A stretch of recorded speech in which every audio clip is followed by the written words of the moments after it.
BRS పై CM Revanth Reddy fire అయ్యారు. రాష్ట్రాన్ని అప్పుల పాలు చేసి పాపాల భైరవుడు మళ్లీ ఎందుకు రావాలి అంటూ ప్రశ్నించారు. బీఆర్ఎస్ కు ఇక మిగిలింది గతమే అని, భవిష్యత్తు లేదన్న రేవంత్ అప్పులు తప్పులు చేసినోళ్లు మళ్లీ ఎందుకు రావాలంటూ ప్రశ్నించారు సీఎం రేవంత్ రెడ్డి. మహబూబ్ నగర్ జిల్లా మిర్చిల్లో సీఎం రేవంత్ తన రాజకీయ ప్రస్థానం 20 ఏళ్లు పూర్తయిన సందర్భంగా కృతజ్ఞతా సభ నిర్వహించారు. 2006 జూలై 4న జెడ్పీటీసీగా మొదలైన తన ప్రయాణం ఇవాళ తెలంగాణ ప్రభుత్వాన్ని నడిపించే వరకు చేరిందన్నారు సీఎం రేవంత్ రెడ్డి. 2024 నుంచి 2034 వరకు రాష్ట్రంలో ప్రజా ప్రభుత్వమే ఉంటుందని ధీమా వ్యక్తం చేశారు.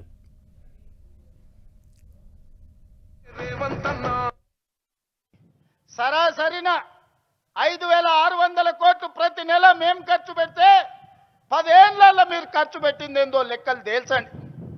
మొన్నటికి మొన్న మా జూపల్లి గారు సవాలు విసిరిండ్రు.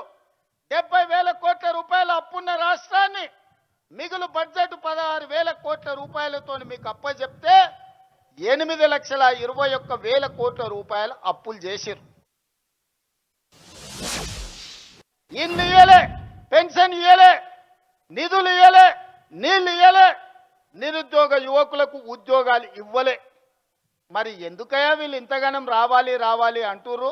ఒక్కసారి మా సోదరులను ఆలోచన చేయమని అడుగుతున్నా. ఎందుకంటే అల్లుని మంత్రి చేసిండు, కొడుకుని మంత్రి చేసిండు, బిడ్డని ఎంపీని చేసిండు, ఓడితే ఎమ్మెల్సీ చేసిండు.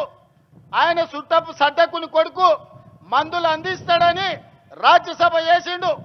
వాళ్ళ చుట్టాలని దయాకర్రావును, వినోదరావును, కృష్ణారావును కావాల్సిన వాళ్ళందరినీ మంత్రులను చేసిండు. ఓడిపోతే ప్రభుత్వ సలహాదారులను చేసిండు. అందుకే వాళ్ళు తాపత్రపడుతురా, గుండెలు బాదుకుంటున్నారు, రావాలి రావాలి మా పాపాల భైరవుడు రావాలి. ఈ ప్రజాపాలన పోవాలి ఎందుకు? ఫామ్ హౌస్లో బందీ అయిన పాపాల భైరవుడు రావాలి ఎందుకు అని చర్చ పెట్టురు. ప్రజాపాలన ఎందుకు పోవాలి? రేషన్ కార్డు ఇచ్చినందుకు పోవాలనా? సన్నబియ్యం పెట్టినందుకు పోవాలనా? ఇందిరమ్మ ఇల్లు ఇచ్చినందుకు పోవాలనా? ఉచిత కరెంట్ ఇచ్చినందుకు పోవాలనా? రైతు రుణమాఫీ చేసినందుకు పోవాలనా? రైతు భరోసా చేసినందుకు పోవాలనా?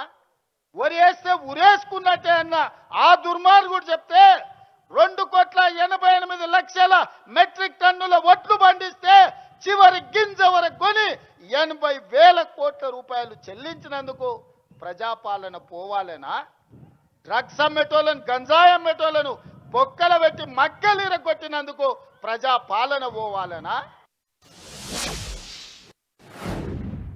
వాళ్ళ సంపాదన ఆగిపోయింది, వాళ్ళ దోపిడీ ఆగిపోయింది, వాళ్ళ దొంగతనాలు ఆగిపోయినాయి. వాళ్ళతో పాటు దోపిడీ చేసిన అధికారులను నిన్న మొన్న ఒక్కనొక్కడిని చూస్తే 100, 200, 300 కోట్ల రూపాయలు సంపాదించిన వాళ్ళు ఇవాళ ఏసీ బోలకు పట్టుబడుతున్నారు. ఎక్కడదా ఈ సొమ్ము?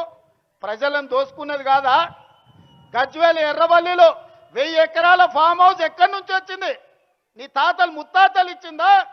4 కోట్ల తెలంగాణ ప్రజలని దోసుకున్నదా? నీ కొడుకు జన్వాడల 100 ఎకరాల ఫామ్ హౌస్ వచ్చింది. నీ అల్లుడు హరీష్ రావుకు 50 ఎకరాలు మోయినాబాద్ల ఫామ్ హౌస్ వచ్చింది. నీ బిడ్డ కల్వకుంట్ల కవితకు శంకర్పల్లిల 25 ఎకరాల ఫామ్ హౌస్ వచ్చింది. నీ సడ్డకుని కొడుకు సంతోష్రావు లెక్కలైతే ఇక చెప్పేటట్టనే లేదు. ఎక్కడికెళ్ళి వచ్చినాయి 10 ఏళ్లలో? ఎక్కడివి ఆస్తులు? తెలంగాణ అప్పుల పాలైంది, రైతులు ఆత్మహత్యలు చేసుకుంటున్నారు, నిరుద్యోగ యువకులకు ఉద్యోగాలు రాలేదు. మా ఆడబిడ్డలు బతుకమ్మ చీరలు ఇస్తే కూడా అందులో కమిషన్లు కొడితే ఆ చీరలు తీసుకుపోయి పొలాల కాడ పిట్టలను బెదిరియనికే కట్టే పరిస్థితి. దుర్మార్గుడా, నీచుడా, బతుకమ్మ చీరలు ఆడబిడ్డలకి ఇచ్చే చీరలు కూడా వదలలేదు నీ దోపిడీకి. అందుకోసం నువ్వు రావాలనా? నువ్వు రాష్ట్రాన్ని 8,21,000 కోట్ల రూపాయల అప్పుల పాలు చేసినావు కదా. మరి మీరు 1,00,000 కోట్ల అధిపతులు ఎట్లయిరో లెక్క చెప్పమని నేను అడుగుతున్నా. అడగమని మా సోదరులను అడుగుతున్నా. మా జంజీ పిల్లల్ని నేను చెప్తున్నా, మీరు ఆలోచన చేయండి. 10 ఏళ్లలో 1,00,000 కోట్లు కేసీఆర్ ఎట్లా సంపాదించిండు? 8,21,000 కోట్లు తెలంగాణకు అప్పులు ఎట్లా మిగిలినాయి? ఆస్తులు ఐశ్వర్యాలు కేసీఆర్కి ఎట్లొచ్చినాయి? అప్పులు తప్పులు మనకెట్లొచ్చినాయి? ఒక్కసారి ఆలోచన. ఉద్యోగం ఇచ్చింది కదా ఎమ్మెల్యేగా, అసెంబ్లీకి మాత్రం రాడంట.